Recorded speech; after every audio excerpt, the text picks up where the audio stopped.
Hello दोस्तों, आज हमारे पास ये सवाल में कहा गया है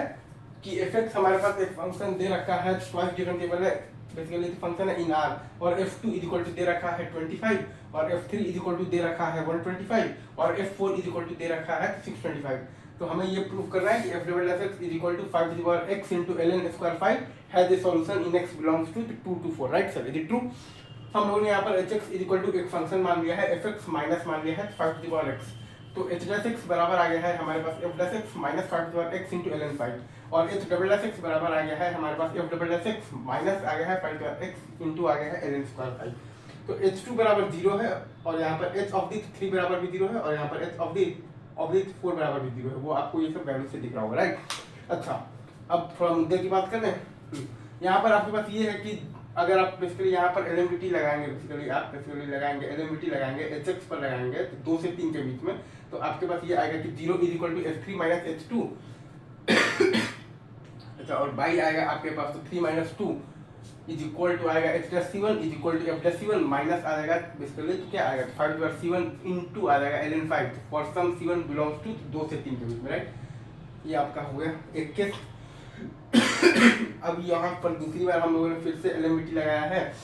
बेसिकली, और ये एलएमटीटी भी हम लोगों ने लगाया है एच एक्स पर ही लगाया है और कहाँ से कहाँ तक लगाया है 3 से 4 के बीच में लगाया है, राइट? तो यहाँ से हमारे पास ये आया है कि 0 is equal to H four minus H three और बाई है हमारे पास 4 माइनस 3 इज इक्वल टू है हमारे पास बेसिकली तो क्या है तो एच डैश C2 और ये बराबर है हमारे पास, आप अगर लिखिएगा ना यहाँ से तो एफ डैश C2 माइनस आ जाएगा आपके पास 5 बार C2 इंटू एल एन 5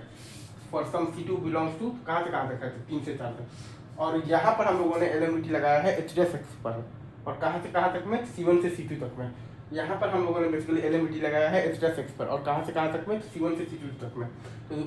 तो 0 इज इक्वल टू हमारे पास आया है एच डैश C2 माइनस आया है एच डैश C1 और बाई है आपके पास C2 minus C1 is equal to है आपके पास एच डबल डैश C3 हम लोगों ने बेसिकली तो यहाँ से लिखा है तो एफ डबल डैश C3 और माइनस है आपके पास तो बेसिकली तो क्या है 5 बार C3 इंटू है आपके पास ln मतलब कि स्क्वायर 5 अगेन 0 मतलब भाई तो यहाँ पर हम लोगों ने लगाया है एलएमटीटी लगाया है किस पर लगाया है एच डैश एक्स पर और कहाँ से कहाँ तक में C1 से C2 तक में। तो 0 बराबर ये है हमारे पास एच डैश C2 माइनस है एच डैश C1 और बाई है C2 minus C1 is equal to है हमारे पास क्या है तो एच डबल डैश C3 और ये बराबर है हमारे पास किसके बराबर है एफ डबल डैश C3 और माइनस है हमारे पास 5 बार C3 इंटू है हमारे पास ln स्क्वायर 5 के, right? For some C3 belongs to तो क्या है आपके पास C1 टू C2 मतलब C3 बिलोंग्स टू हमारे पास क्या है तो 2 से 4, राइट? मतलब कि अगर आप यहाँ से ये देखिएगा तो आपके पास क्या आ गया है कि F double dash X is equal to 5 बार एक्स इंटू ln स्क्वायर 5 का has at least one root in X belongs to तो क्या है आपके पास तो 2 से 4। आपके पास ये रिजल्ट हो गया प्रूफ कि F double dash X is equal to 5 बार X into ln square 5 has at least one root in X belongs to क्या है आपके पास तो 2 से 4, राइट? देखो अभी रखते हैं यहीं पर, ये छाप लीजिए। चलिए सर, थैंक यू, हो गया।